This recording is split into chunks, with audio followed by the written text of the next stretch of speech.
On September the 13th, the West Vancouver Municipality issued a letter inviting residents to comment on a proposal to put a new piece in a public spot.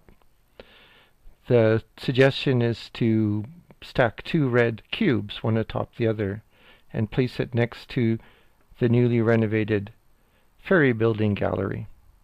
Now, I'm still scratching my head about the ferry building renovation.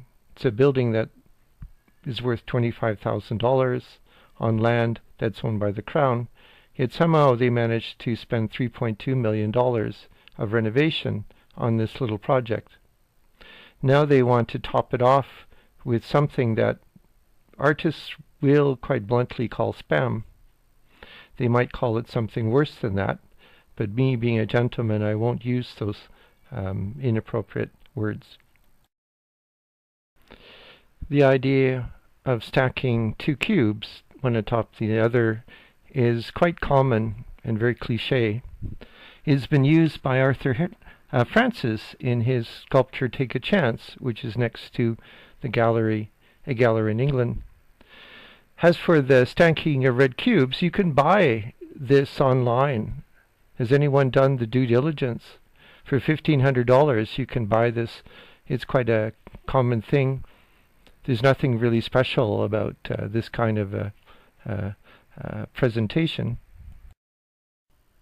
20 years ago, there was a film put out by Hollywood called Art School Confidential, and it of course was a spoof about what goes on inside art schools, and one of the professors in the show, played by Malkovich, of course had spent all his time trying to master his understanding of the triangle. There's a standing joke amongst artists that anyone who spends all their time on spheres, right combs, cylinders, and cubes aren't doing art. These are the most basic structures that are taught as students in the first few weeks of art school. And so if you haven't progressed past those basic shapes, you haven't actually progressed as an artist. And so for West Vancouver to offer something that's based on nothing more than cubes, what you're telling us is you and your colleagues have not progressed past the first few steps that an artist must take in life. Just around the corner from the ferry building is, of course, this piece that people walk by without even noticing. This is so juvenile that I am really surprised that it was put up in public. Even though it's done by an artist, I don't think they really have progressed past the first few weeks of art school. There is already other examples of spam within walking distance of the ferry building. These are some of the displays that are quite provincial. Vertebrae, rendering of a tree that's upside down. At least they don't have the right cylinders and cubes that other people do. People in West Vancouver like to compare themselves to people in Kerrisdale here in Vancouver, or Rosedale in Toronto, or Westmount in Montreal, but we really have a long way to go when it comes to our public art. Don't you think?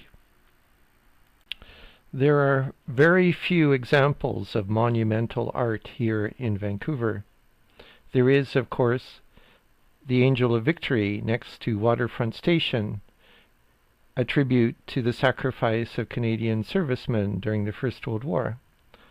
There is, of course, The Family by Jack Harmon, which now resides in Granville Island. And then there's the Little Mermaid, I guess you would call it, which is at Stanley Park. Hey, Vancouver, do you recognize who this person is and where this sculpture resides? Do you recognize what this is? This can be found in a corner of Central Park in New York City. It is, of course, Alice in Wonderland. What a wonderful public sculpture to be enjoyed by children of all ages. Why don't we do something like this? This is a public sculpture outside of one of the museums in Montreal. It's a beautiful sculpture, and it has so many symbolic meanings to it. Here's another wonderful sculpture, rather evocative, don't you think? Public art in Montreal. You can present a wonderful statement about who we are as Canadians by being a bit more thoughtful than just stacking up a bunch of cubes. We could do something monumental as a tribute to the late Queen, Her Majesty Queen Elizabeth II, who reigned for so many years, helping to protect Canada and give this country a sense of unity and purpose. Here is an example of a brilliant sculpture. Very unique, very modern, and again, monumental. Here are two examples of sculptures to be found in Rosedale in Toronto. One is, of course, Falkenberg's seals, and the other is done by Wright, which I think is a very pleasant and simple sculpture. Can you guess what this sculpture is made out of? Recycled forks that have been welded together by an artisan. This is 1,000,000 times better than a stack of cubes.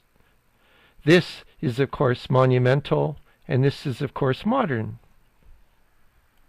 This is the late Santos Minoza, one of Canada's finest sculptors. If you ask around, you'll probably find one of his sculptures available for loan, extended loan, to be placed in this venue. His art, of course, is quite famous, and he, of course, was a remarkable sculptor who grew up in Florence and brought to Canada the remarkable European sensibilities. Yet there's still some artists who fill space with meaningless things, and other artists who fill it with meaningful things. Can you recognize this sculpture from Chicago? Do you know who did this sculpture? And if you're still uncertain on what we ought to do, there are always the old standbys. Hercules holding up the world, or the Three Graces. These are wonderful pieces that are evocative and symbolic and monumental. Or if you want something a bit more edgy, why not just do a Minotaur and plunk him onto a cube and set him into that public spot? Anything but a stack of 2 red cubes. But we all know what this public art advisory panel will give us, don't we?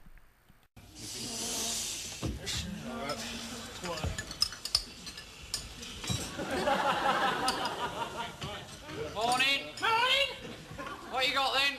Well, there's egg and bacon, egg, sausage and bacon, egg and spam, egg, bacon and spam, egg, bacon, sausage and spam, spam, bacon, sausage and spam, spam, egg, spam, bacon and spam, spam, egg and spam, spam, baked beans, spam and spam. Oh, lobster thermidor, crevettes with Mornay sauce, garnished with truffle pate brandy and a fried egg on top and spam. Have you got anything without spam in it? Well, spam, egg, sausage and spam. There's not got much spam in it. I don't want any spam. Why can't you have egg, bacon, spam and sausage? That's got spam in it. Not as much as spam, egg, sausage and spam. Look, could